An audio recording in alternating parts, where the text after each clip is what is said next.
At dahil sa haba ng buhay, maraming nagiging pagkakamali. Dahil kuminsan sa kadiliman ng isip, sa kakulangan ng kaalaman, maraming nagiging damage. Anong gagawin mo sa isang buhay na na-damage? Anong gagawin mo sa isang dalagang naging ina? Anong gagawin mo sa isang taong naging drug addict? Anong gagawin mo sa isang taong nakapatay, nagkamali, nagkasala, nakadispalko? Mga taong nagkamali, napagkamalian, nasira, nakasira, alangan namang itapon mo na buong buo. Pwede sana kung maraming buhay, pero iisa ang buhay sa balat ng lupa. Kaya ang tanging nalalabing dapat gawin, ipasa Diyos ang lahat ng nakaraan at sa tulong niya, recycle life. Life can be full of garbage. Life can be full of unwanted cargo. Hindi lahat ng nasa buhay natin ay ginusto nating mapalagay doon. Pero nandun na, hindi pwedeng i-replay. Life can be full of mistakes. Maraming pagkakamali. May pagkakamali kung sinong napakasalan mo. Pero hindi ka naman pwede magpalit ng asawa tulad ng pagpapalit ng damit. May pagkakamali ng kursong na pag-aralan, bagamat yun ay pwede ka naman mag-aral uli. Pero hindi mo na mababalik ang panahong nawala. May mga desisyon na nagawa na mali. Job 19:4, if it is true that I have gone astray, my error remains my concern. Ang totoo niya na yung sinasabi ni Job, kung totoong nagkamali ako, problema ko na yon. Pero ang point pa rin, problema pa rin niya. At poproblemahin niya ang kanyang pagkakamali. Sino ang nabuhay ng mahigit 3 linggo na hindi nagkamali? Nagkakamali ang tao. Life can be full of misses. Hindi mga binibini, mga mintis ng buhay. Yung hit and miss, mostly miss ang buhay. Bihira naman yung nakaka-hit, bihira yung nakaka-bullseye. Bihira yon. Kadalasan, daplis, mintis, hindi ka tumama. Ecclesiastes 5:6, kumisan pati sa pangangako sa Diyos, kakamintis-mintis. Do not let your mouth lead you into sin, and do not protest to the temple messenger, my vow was a mistake. Why should God be angry at what you say and destroy the work of your hands? Ito yung mga taong nangako sa Diyos, tapos ayaw din nung sinisingil na nung vow messenger, o yung pangako mo, yung pledge mo, nagkamali lang ako, joke only. Mintis. Hindi tumama, hindi nagswak ang kanyang mga binabalak sa kanyang dapat at gustong gawin talaga. Life can be full of losses. Mga kalugihan, nawalan. Hindi pa ba kayo nawalan sa buhay? Nawalan ng hikaw, nawalan ng pulseras, nawalan ng pera, nawalan ng cellphone, nawalan ng boyfriend. Hindi pa ba kayo nawalan ng negosyo, nawala yung puhunan, nalugi, nawala ng ballpen, nawala ng kahit ano. Ang daming nawawala. Pag ang lagi nating tiningnan ay yung nawawala, magluluksa kayo araw-araw. Something's lost, something's gained every day. Ecclesiastes 5:13-14, I have seen a grievous evil under the sun, wealth lost through some misfortune, so that when he has a son, there is nothing left for him. Nakakita daw si Solomon ng talagang mga grabing trahedya ng buhay, malalaki mga kayamanang naglaho, at ni isang kusing walang maipamana sa anak.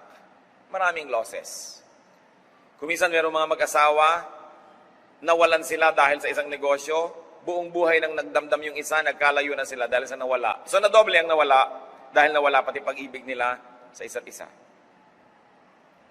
Napakaraming nawawala sa buhay. Life can be full of infection and wounds. Meron ba namang skin na flawless? Wala nun. Meron lang less flawed than others.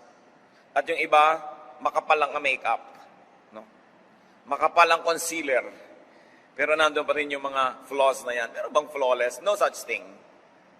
Numbers 5:2, command the Israelites to send away from the camp anyone who has an infectious skin disease. Ang naging example natin dito, isang literal na sugat at isang literal na infection. Maging sa tribo ng Israel, pag merong infeksyon, inilalayo para huwag mahawa ang iba. Kumisa naman sa ating mga kamag-anak, napaka-sentimental. Sumusuka ng dugo na, gusto pa kasalo ka sa isang kutsara.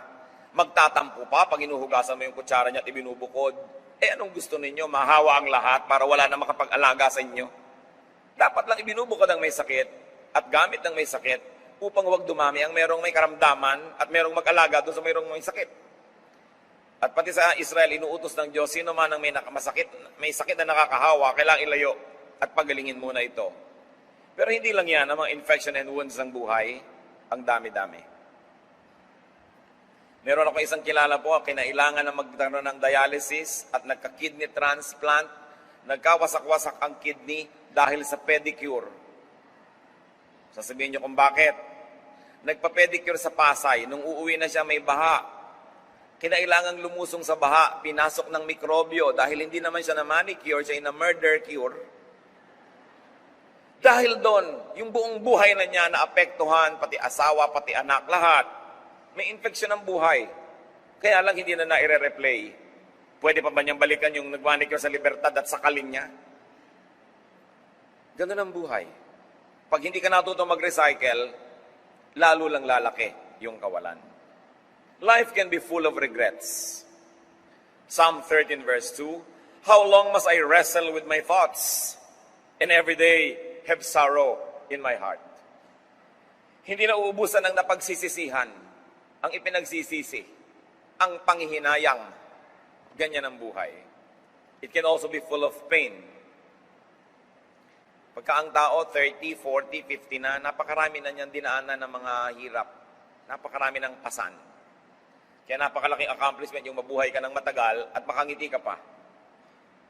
Habang tumatagal ang buhay, isa-isang nangamamatay lahat ang mahal mo sa buhay, na gumuguho ang mga pangarap ko minsan, nawawalan ka na ng pag-asa.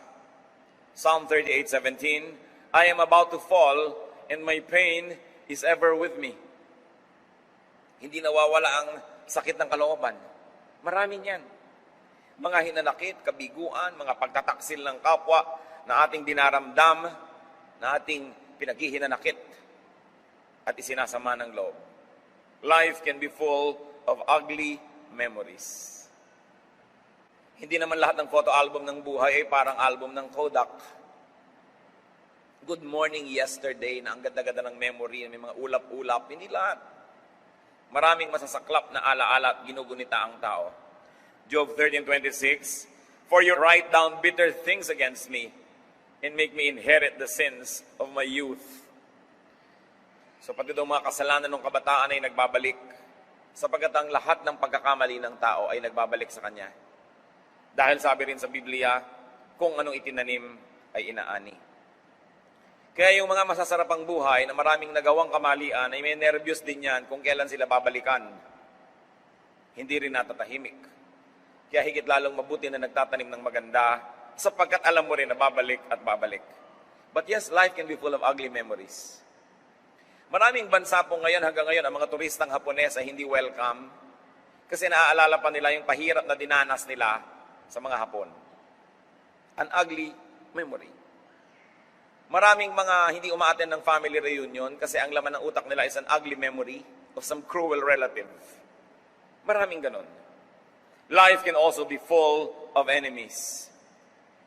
Inaway mo o inaway ka, pareho nilang ending, magkaaway kayo. Psalm 13 verse 2, how long will my enemy triumph over me?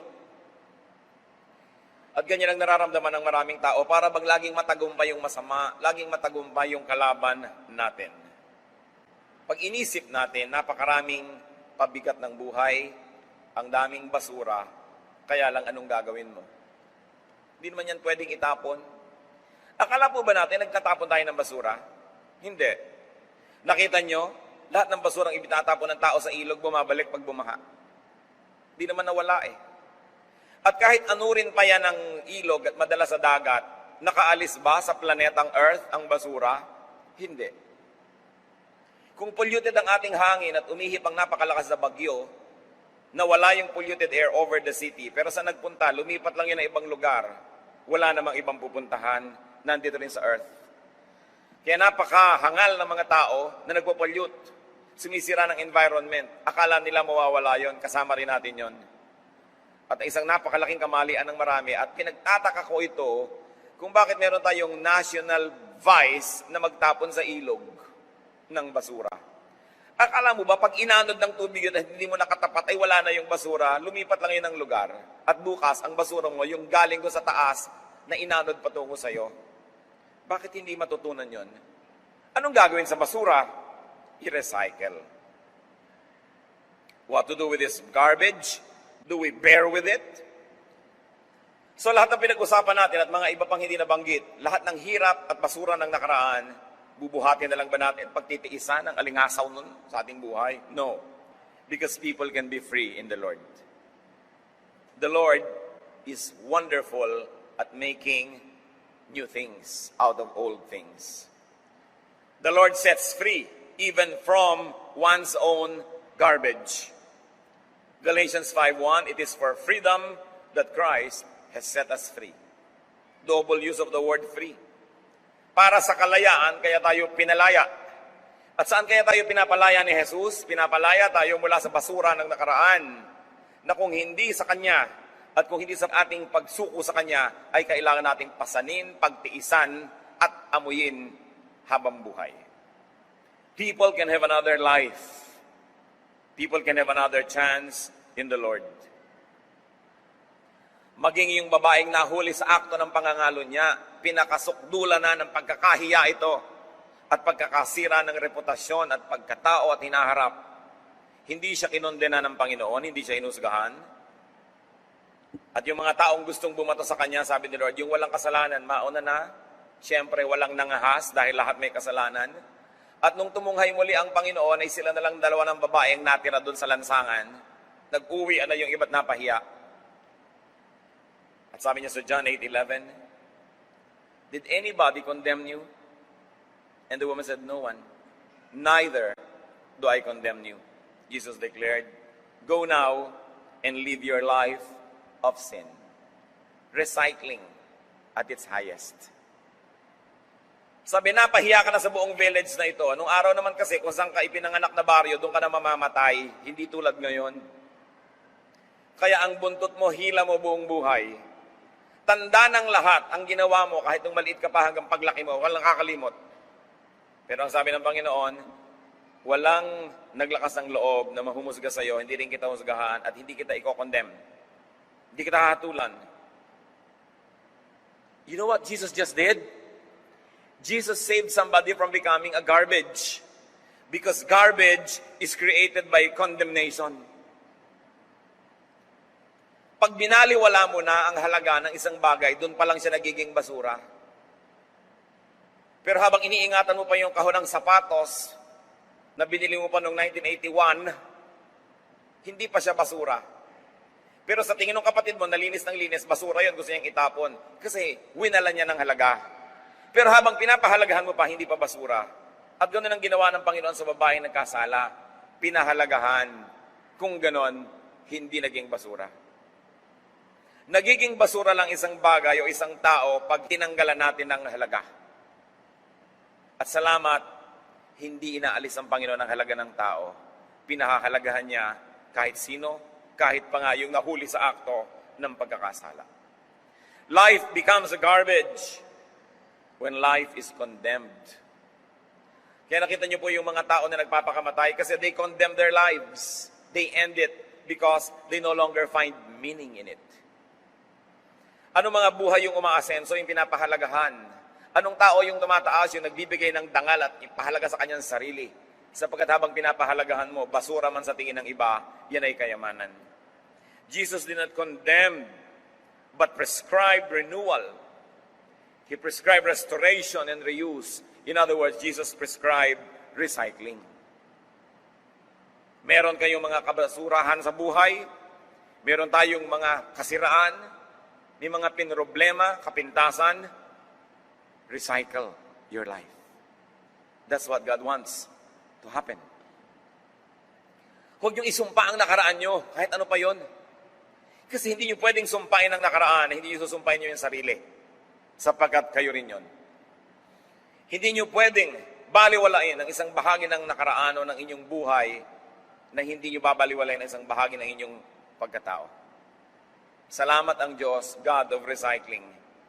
John 3:3, Jesus declared, I tell you the truth, no one can see the kingdom of God unless he is born again. So to be born again is just another term, to be recycled. Kailangan ipanganak kang muli, magkaroon ka ng bagong halaga, magkaroon ka ng bagong pasimula. Tulad ng babae nagkasala, talikuran mo ang iyong kasalanan at magbagong buhay ka. Kasi pag hindi ka nagbagong buhay, ang gagawin mo lang, susumpain mo yung dati mong buhay. Pag sinabi nating eternal life, pag sinabi nating kingdom of God, it's not only eternal salvation in the next life, but very importantly, to have a brand new life and beginning on earth, this side of eternity, another chance. And God is God of second chances. Laging nagbibigay ang Diyos ng panibagong pagkakataon. Hindi tulad ng tao, pinagsasawaan tayo. Tama na yan, nadala na ako sa iyo, hindi na kita papatawarin, wala ka ng chance sa akin. Pero hindi ganoon ang Diyos. Sa katunayan, sabi sa kanya ni Peter, Lord, ilang beses ko bang papatawarin ng kapwa? 7 beses po ba? Akala ni Peter, ang galing na ng kanyang panukala, dahil sa kaugalian ng Israel, kailangan magpatawad ka at least 3 times. Pero ginawa niya 3 times 2, 6 plus 1, kaya 7. Pero sabi ni Lord, no, not 7, Peter. 70 times 7. Minultiply ko pa yun nung nabasa ko, hindi naman talaga pala 490 dapat. Symbolic yun. Ibig sabihin, huwag kang tumigil ng pagbibigay ng pagkakataon sa iyong kapwa. Iisa ang buhay ng anak nyo. Nung nagkamali, isinumpa nyo, pinalayas nyo, ba't di nyo papatayin? Kasi hindi nyo nabibigyan ng second chance eh. Ano pa yung buhay? Nagkamali ang inyong asawa, ayaw nyo na siyang pakinggan. Magpakamatay na kayo pareho. Kasi ayaw mo nang mabuhay. Liban na lang gusto mong mangalo niya at sumama sa iba at itulak mo siya mangalo niya sa iba. Wala kayong talagang ibang choice kundi magpatawaran to live life of sin and have a new life. Those people who find the beauty of recycling will be able to salvage whatever is left of life and will be able to beautify what has been uglified by the past. Pagka marunong tayong mag-recycle, pangit may napapaganda. Masakit man ay napapasarap. Madilim ay napapaliwanag. At talagang tunay, kung hindi tayo magbibigay ng second chance sa iba't sa atin, wala nang ibang buhay. Magkaroon man tayo ng buhay doon sa kabila, iba na yon, hindi tulad ng buhay na ito. Itong buhay na ito ay hindi dapat sayangin at hindi dapat itapon at aksayahin dahil lang nagkaroon ng damage. 2 Corinthians 5:17, therefore, if anyone is in Christ, he is a new creation. The old has gone, the new has come. We give people second chances. Pagka ang tao ay sinabing, ako'y nasa Panginoon, nagbabasa ako ng Biblia, sumasamba ako, bigyan nyo ng second chance. Tulungan ninyo. Hindi sabihin, gano'n naman kaya makakatagal yan, babalik at babalik din niya sa dating ugali. Hindi siya nabibigyan ng positive boost. Discouragement ang tinatanggap, invest encouragement. Kailangan nating lahat yan. In John 14:6, Jesus says, I am the way and the truth and the life. No one comes to the Father except through me. Aside from eternal salvation, which is the original meaning that people read into this, you have to read also that Father is God and God is life. And when Jesus says, through me you can go to the Father, what He is saying is, you can have life again. Nabigyan ka na ng buhay nung isinilang ka, tas winaldas mo ang buhay na yan, sinira mo o kay nasira ka ng iba, kasalanan mo at hindi, nagkagutay-gutay, nagkawindang-windang ka, anong gagawin mo? Magpapakamatay ka na? No. Sabi niya, through me, you can go to the Father. You can have life. You can have life again. Kaya napakaganda po ng turo ng Christianity. Bagay sa lahat ng tao, dahil kailangan ng lahat ng tao, ma-recycle sila. To be recycled, turn mistakes into knowledge and wisdom. Merong isang executive na nagkamali. Ang pagkalaki-laki ng bunga ng kanyang pagkakamali, napakalaking kalugihan sa kanyang kumpanya. Pero empleyado lang siya, although top executive.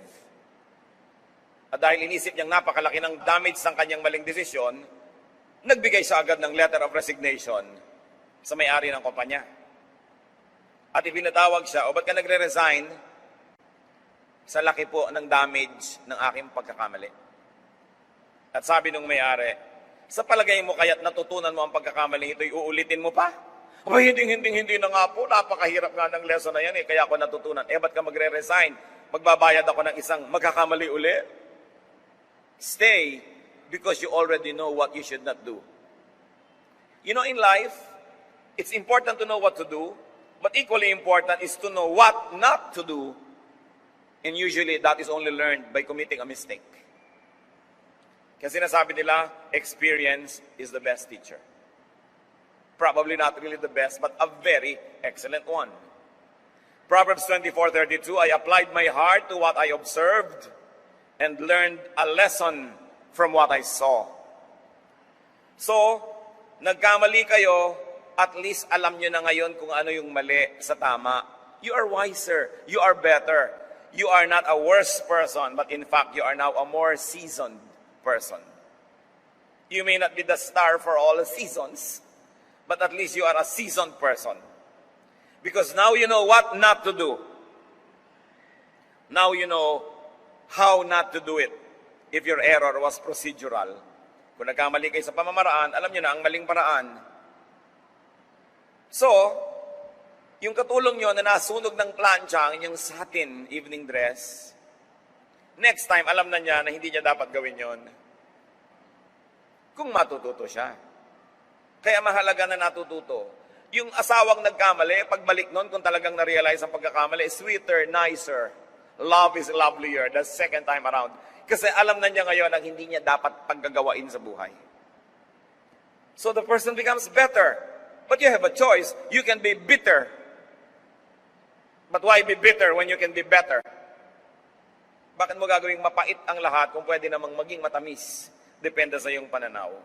Proverbs 4:11, I guide you in the way of wisdom and lead you along straight paths. Tinuturuan tayo ng Panginoon.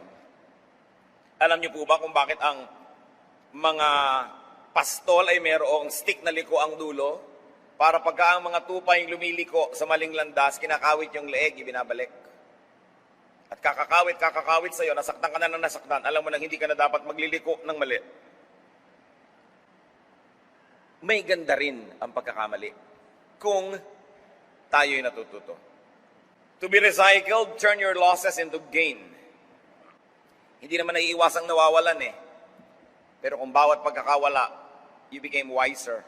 And you consider it that it was good to lose it, then you gain. Philippians 3:8.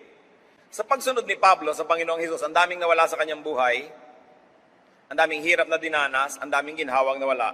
Pero sabi niya po sa Philippians 3:8, I consider everything a loss compared to the surpassing greatness of knowing Christ Jesus my Lord, for whose sake I have lost all things. I consider them rubbish, that I may gain Christ. So kahit mahalaga, pag inalisan mo na ng halaga, magiging basura, hindi ka na masasaktan. Nawalan kayo halimbawa ng pulseras. Hindi mo na naman talaga makikita. Sabi mo, buti na lang nawala, kesa suot-suot ko pa at tinaga ang kamay ko para lang maagaw. You comfort yourself. Pagka nawala ang isang bagay, nawala yung girlfriend mo, ay, salamat na lang kasi marahil ay may naghihintay na disaster kung kami nagkatuluyan. Pag nawala na kasi, dapat putulin mo na ang pagmamahal mo sa nawala. Kasi pagpatuloy mo pa siyang inaalala ng inalala at minahal ng minahal, lalong tumitindi yung sense of loss. So we adjust. Sabi ni Paul, karaming nawala sa akin dahil sa aking pananalig, pero itinuturing ko na lang na mga basura yon. Tutal ang kapalit si Kristo, higit lalong mabuti. Kasi kung hindi ko tinanggal yon, walang lugar para kay Kristo. Kaya aariin kong napakalaking pribilehiyong nawalan. Sapagkat kay Kristo, ang kawalan ay kapakinabangan. Hindi na siya nalungkot. At pagka nawalan po kayo sa buhay, now you know what you can lose. Now you know what you can live without. Kung minsan you're very dependent on someone, on something, and then nawala yun, nalaman mo, buhay ka pa rin naman pala, Napatunayan mong, hindi ko naman talaga pala kailangan, so bakit ko ba sinasamba? Ba't ko ba hinahabol-habol? Pwede naman palang wala. And then it adds to your freedom. Luke 9:25, for what good is it for a man to gain the whole world and yet lose or forfeit his very self? Kumisan kasi kagustuhan natin na i-maintain ng isang tao ang isang bagay sa ating buhay, nagpapakaaba na tayo, nandyan lang siya. Pero nung talagang wala ka nang magawa at nawala, ay kaya ka naman palang mabuhay. Then you declare freedom because God wants us free from idols. To recycle and to be recycled, turn your infections into inoculations. Yung bakuna. Alam niyo po ba yung nilalagay sa bakuna? Mikrobyo. Kung gusto mo magpaturok ng gamot para hindi ka tabla ng kamandag ng ahas, ang itinuturok sa iyo, kamandag ng ahas. Gusto mo magpaturok ng anti-TB, yung anti-tuberculosis, para huwag kang tablan ng tuberculosis, ang ituturok sa iyo, mikrobyo ng TB. Kasi yung mikrobyo na yon, pagka pumasok sa katawan mo, nakipagmabutihan doon yung katawan mo ngayon, at natalo ng katawan mo, dahil konti lang yung nilagay, panalo yung katawan mo, pagdating nung tunay na mikrobyo, kakampi na ng katawan mo yung naunang mikrobyo, pagtutulungan nila yung kamag-anak niyang mikrobyo, kayo ang mananalo, yun yung inoculation. So, when you're inoculated, you are tougher and you are stronger. Now do the same thing with anything. Pag may dumating sa inyong lungkot, gawin yung inoculation para pagdating ng ibang lungkot, sanay na kayo, mananalo na kayo. Pag may dumating sa inyong pagkalugi, pag may dumating sa inyong kabiguan, gawin yung kaibigan para pagdating ng mas malalakit, mabibigat na mga kalugihan sa buhay, sanay na kayo, panalo na kayo. Every disadvantage could be turned into an advantage, especially when God is on your side. Just do not allow the serpent sting you twice. Alam naman, paulit-ulit na lang kayo na-infect. Kailangan natututo rin tayo. Hindi lahat ng bagay na pumapasok sa ating buhay na hindi natin gusto ay dapat tanggalin. Si Paul, isang hiwaga at hindi sinabi sa Biblia kung ano yung tinatawag na thorn in his flesh. Sabi niya, alam niyo, meron akong tinik na nakabaon dito sa aking laman. Mahirap yun, ha? Yung may tinik kayo sa inyong laman. Ilang ulit ko nang hiningi sa Diyos na tanggalin. Sabi niya, hindi ko tatanggalin. Mabuting merong kang ganyan. Siguro yung mga tao, pag nakikita nila si Paul, perfect na sana si Paul kung wala lang siyang tinik. Pero anong magagawa mo nandun? Hindi po sinabi ko ano yon. Yung ba isang uri ng sakit? Yung ba isang uri ng physical deformity? Yung ba isang uri ng psychological situation or problem? Hindi sinabi ko ano yung thorn in his flesh, pero nagpapahirap sa kanya yon. Ang galing-galing na sana niya. 2 Corinthians 12:7-9. To keep me from becoming conceited because of these surpassingly great revelations, there was given me a thorn in my flesh, a messenger of Satan to torment me. 3 times I pleaded with the Lord to take it away from me, but he said to me, my grace is sufficient for you, for my power is made perfect in weakness. Therefore I will boast all the more gladly about my weaknesses, so that Christ's power may rest on me. Yun ang paliwanag ni Paul doon sa thorn in the flesh. Sabi niya, para hindi ako lubos na maging palalo, dahil pwede na ako maging palalo sa bigat, tindi at ganda ng mga ipinapakita sa akin ng Diyos. Sa kanya mga ipinapahiwatig at ipinapaliwanag na naituturo ko sa mga tao, pwede na talaga ako magyabang, sabi niya. But to keep me from becoming conceited because of these surpassingly great revelations, binigyan ako ng Diyos ng thorn in the flesh. Isang matatawag na kapintasan. Isang matatawag na kahinaan. Sabi niya, 3 beses akong nanikluhod sa Panginoon, takiusap na alisin ito. Subalit sabi niya, hindi. Mananatili ang kapintasan na yan, mananatili ang kahinaan na yan sa'yo, at pupunan ko na lang ng aking grasya para hindi yan ang makapanaig. Sabi ni Pablo, it's hard to be humble when you're great like me. So the Lord limited the greatness and gave me my thorn in my flesh, so that I will be automatically weakened in some parts of my life and therefore I will always need God and not be independent from God. Ano kaya yung weakness na yon? Marami nagtatanong lagi, hindi natin alam. So people allowed Paul, a great leader, to have a weakness, to have a thorn in his flesh, because it was the will of God that he would not be perfect. Sabi niya, sa dami at sa tindi ng mga revelation ng Diyos sa akin, sinamahan niya ng weakness para manatili akong grounded at patuloy na umaasa sa kanyang grasya. At kung yun ay niloob ng Panginoon na nandun, sino naman tayo para pilitin ng Diyos na alisin yon?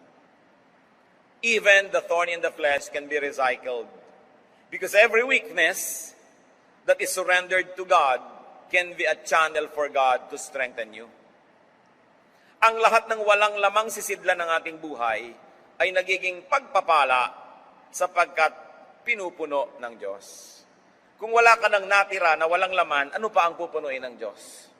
Kaya sabi niya, kahit yung mga walang laman, kahit mga kahinaan, ariin ninyong pagpapala, basta isinusuko nyo sa Diyos.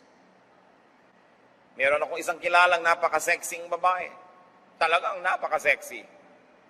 Pero dapat sa dilim mo lang makita, dahil santambak ang peklat. Sabi niya, alam mo, pang night swimming lang talaga ako. At kailangan walang tubig sa ilalim ng pool para ako maligo. Yung silhouette niya, napakaganda, ideal. Pero pag niliwanagan mo, nakakabit na yata sa balat niya ang lahat ng peklat sa mundo. Sabi niya, salamat na rin, nagkagani-ganito ako. Kasi kung hindi siguro, kung saan-saang lupalo ko paghahampasan ang katawan ko sa ganda. No? So, naobliga siyang magtago-tago ng konti. Sabi niya, nakatulong yan para rin ako maging modest. So kung meron po kayong matatawag na kapintasan, siguro kung wala yan, ang yabang nyo na. No? Kahit sa ating mga leaders, huwag nyo hanapan ng perfection. Tulad ni Paul, may thorn in the flesh. Take the thorns as well as the roses. It's part of the same plant. Hindi pwedeng bulaklak lang. Ang bawat rosas ay may kasamang tinik. Ganun talaga ang buhay. To recycle, turn your regrets into resolutions. Huwag kayong laging magsisi. Huwag kayong laging sayang. Turn your regrets into firm resolve to do better, to be better. Sabi sa Philippians 3:13, ano daw ang dapat gawin sa tapos na? Forgetting what is behind and straining toward what is ahead. Wala nang magagawa sa natapos. Huwag nang idamay ang ngayon at bukas dahil sa pagmumukmok nyo, dahil sa nakaraan. Tapos na yon. To be recycled, stop saying, if only. And start saying, next time. Yung mga naglalaging if only, malungkot yan eh. Kung ito lang yung ginawa ko, kung doon ako nagpunta, kung sana itong ginawa ko, tapos na. Stop saying if only. Then say, next time. Pag yung asawa nyo, nagger, nagdadrive kayo, meron kayong maling liko. Hayaan, sabi ko sa iyo, doon ka lumiko. Sabi nyo, next time. Tapos ang kwento. No? Kasi sasabihin siya, if only. So, next time. May next time pa. Buhay pa tayo. And tell yourself that. Next time. No? Pag lagi ka nalang nadedenggoy ng boyfriend mo, manalaming kasi mo, next time. Huwag naman, papadenggoy ako ulit. No? Tama na yung 10 kalbaryo sa buhay. Huwag mo nang gawing 11. Kailangan matutuloy ng tao. But you know, God always gives a next time. God is wonderful. God is so lovable. Hindi kanya binibigyan ng kota hanggang dyan ka na lang. Habang nandyan ka, habang may buhay, may pag-asa. Pwedeng baguhin ang kalagayan ng tao. To recycle, turn your pain into numbness. Bakit may kalyo ang paa?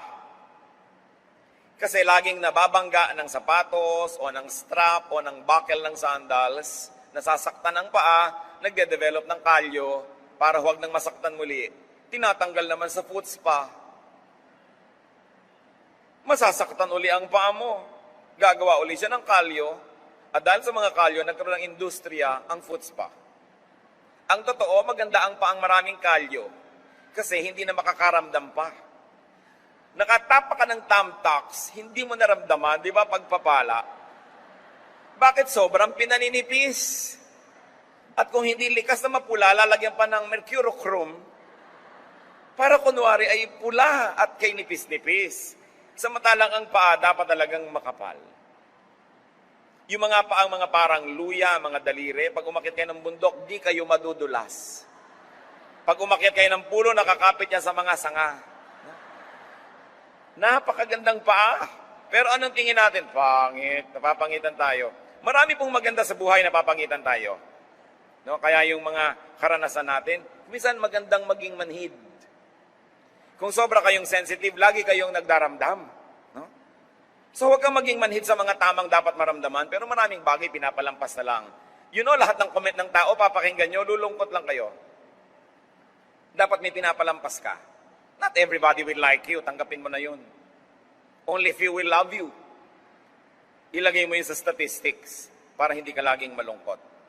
Turn your pain into new sensitivity. Psalm 30 verse 11. You turn my wailing into dancing. You remove my sackcloth and clothe me with joy.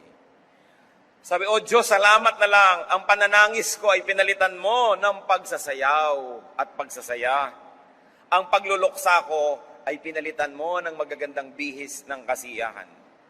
Dapat ganun. Lagi na lang ba kayong nakasaklot at nakaluksa? Palitan nyo yan. Lagi na lang ba kayong iiyak-iyak na nanangis, nagdaramdam? Palitan nyo yan. Sapagkat bihirang nagdaramdam ang pinapansin ng mga tao. Kaya yung mga nagdadamdam, nagtatampo. Lagi na lang nagtatampo uli. Dahil nagtatampo na ako, hindi mo ko pinansin, so magtatampo pa ako uli. Puro lungkot ang gagawin nyo sa buhay nyo. Ang maraming lungkot ang tao, iniimbento lang. At ang maganda po, mga kapatid, kung tayo talagang nasaktan, how can it be recycled? Turn it into new sensitivity. Now you can be kinder to those who are in pain. Pag nakaranas ang tao ng lahat ng kapaitan ng buhay, dapat nagiging mas mabait siya.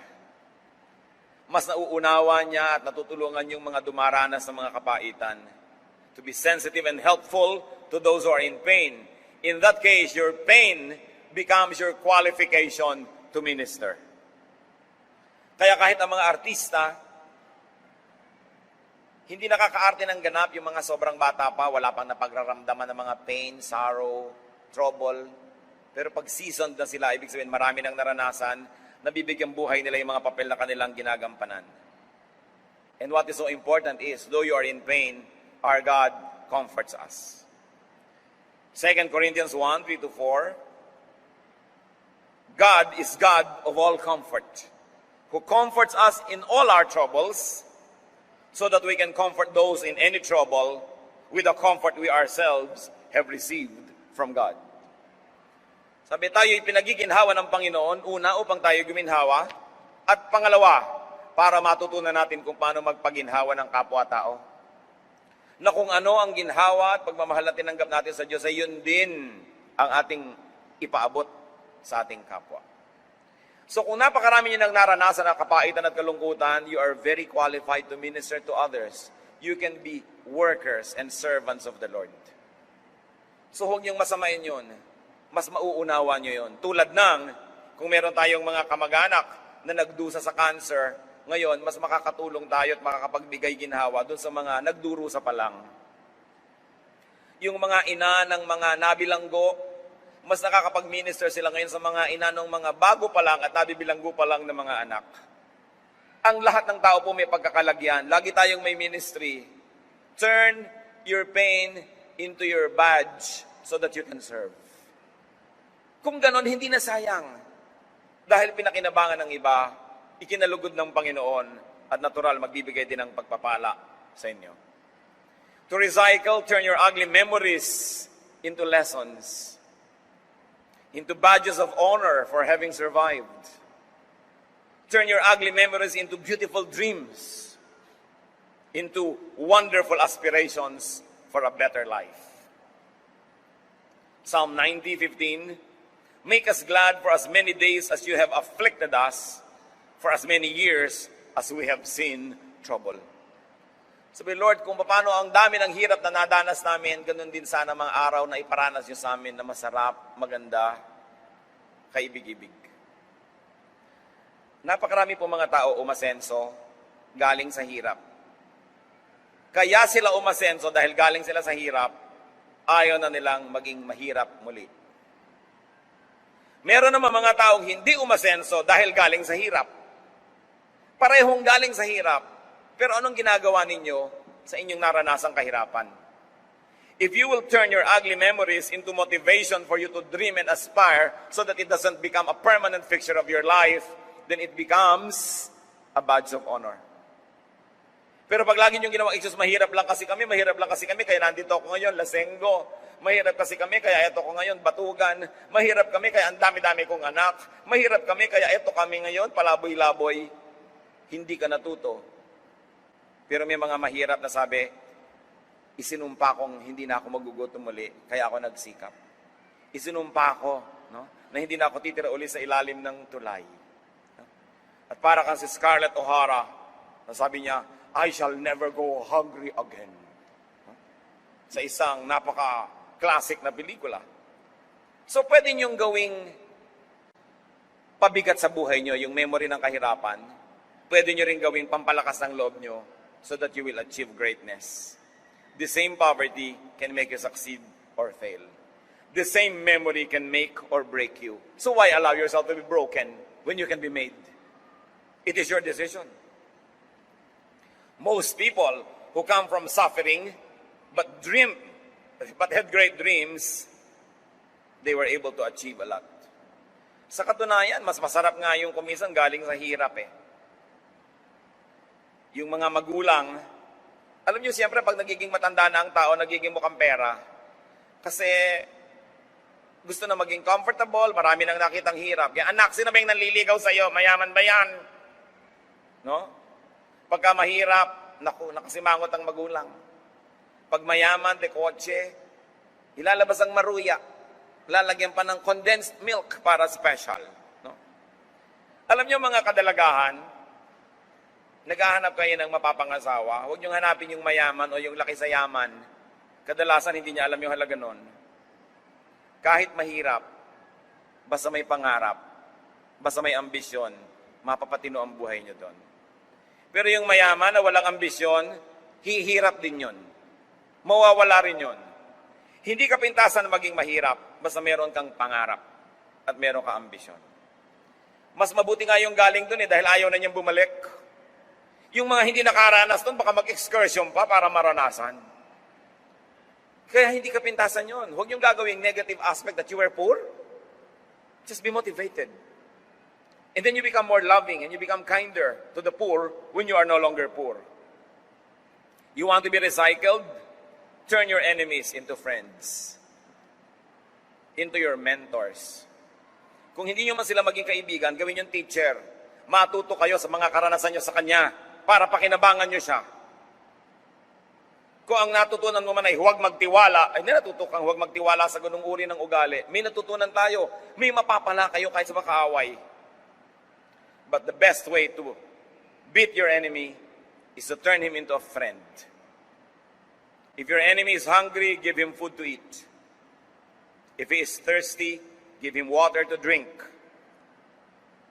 In doing this, you will heap burning coals on his head, and the Lord will reward you.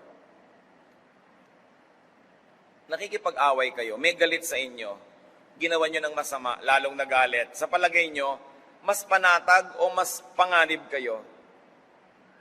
Pag may ginawa ka masama sa tao, ginalit mo siya, baka gumanti pa. Gusto mong tahimik ang buhay mo? Una, huwag mong gawan ng masama para hindi na gumanti. Pangalawa, gawan mo pa ng mabuti. Kung gumanti man siya, buti nang igaganti sa'yo. Marami po mga tao hindi natututo sa buhay. Walang ginawa kundi magalit. Papagalitan mo yung mga tao, pagtalikod mo, sinaksak ka.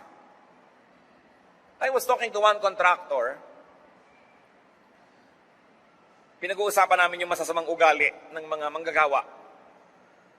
Minsan daw, bubuksan niya yung malaking cabinet doon sa isang construction firm, punong-puno ng mga trabahador, tulog. So, anong ginagawa mo? Pinapagalitan mo? Hindi.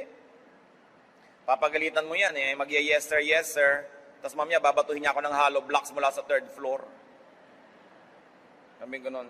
Useless pagalitan. No? Papagalitan mo yung yaya ng anak mo dahil nagpabaya, pagtalikod mo, tinutusok ka anak mo ng perdible. O kaya papainumin niya ng pampatulog. Maghapong tulog ang bata habang siya text ng text. Yung magalit ka, nag-iimbita ka ng problema. Yung magsalita ka ng masakit, yung manakit ka ng kalooban, naghihintay ka ng ganti. Anong mapapala mo nun? Marami mga tao, tumanda na lang hindi pa natuto, na para katahimik, do not return evil for evil. Ahas man, kung hindi mo natatapakan, hindi tumutuklaw. So ba't matatapakan ng ahas? Di tutuklawin ka lang. So yung mga kaaway, tigilan yan. Nakikipag-away ka sa kamag-anak mo, nakikipag-away ka sa kasambahay, eh di imbes na masaya, malungkot, imbes tulungan ka niya, sisirain ka niya, huwag kayong mga away, kahit hindi kayo banal. Maging matalino na lang kayo, hindi kayo mga away. Because you invite negative energy when you make enemies. So, may kaaway ka, gawan mo ng mabuti. Parang mga kamandag na tinatanggal sa kobra. Kasi ang paggawa ng mabuti, nakakapagpahupa ng loob. Akala nyo ba ipinapatalo tayo ng Diyos pag sinasabing, turn the other cheek? No? Kasi pag kami sumampal sa'yo, sinampal mo rin, sasampal uli yan eh. E pag inalok mo na yung pangalawa, o gusto mo pa? Sampalin ka man yan uli, mapapagod din yan, titigil na. Pero yung sinampal mo rin siya, gaganti yan. So as I was saying, you don't have to be holy. You only have to be wise. And you will not make enemies.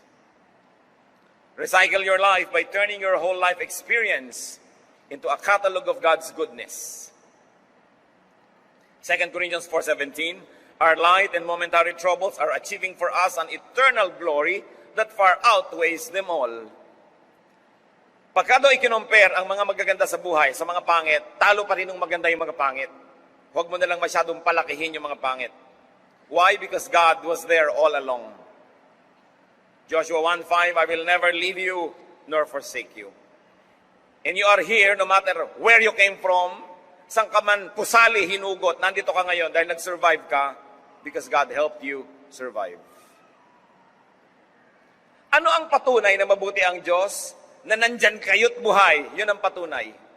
Nalampasan ang lahat ng nalampasan dahil nandun ang Diyos. 1 Corinthians 10:13, God is faithful. Even in temptation, He will not let you be tempted beyond what you can bear. But when you are tempted, He will also provide a way out so that you can stand up under it. God offers new hope. Patuloy ang Diyos na nagbibigay ng pag-asa ng kinabukasan ng buhay. Lamentations 3:22-23, the Lord's great love and His compassions never fail. They are new every morning. Kung may bagong umaga, may bagong pag-asa. Ganun ang ibinibigay ng Diyos. So kung binabalikan po natin ang ating buhay, huwag niyong gawing listahan ng mga reklamo. Gawin niyong listahan ng mga pasalamat at papuri sa Diyos.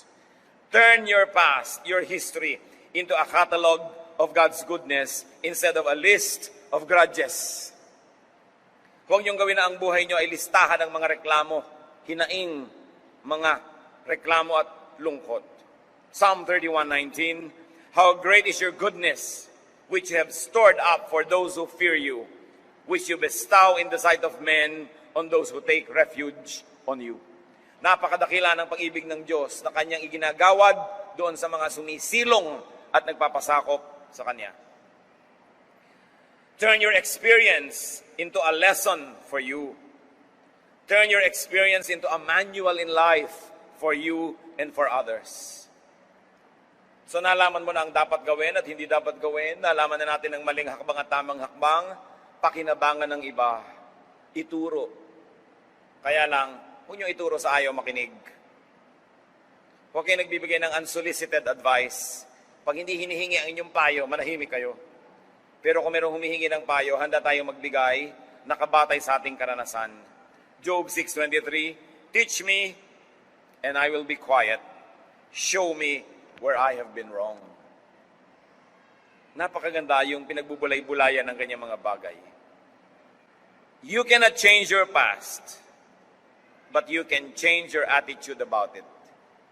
You can change your present, and you can make your future.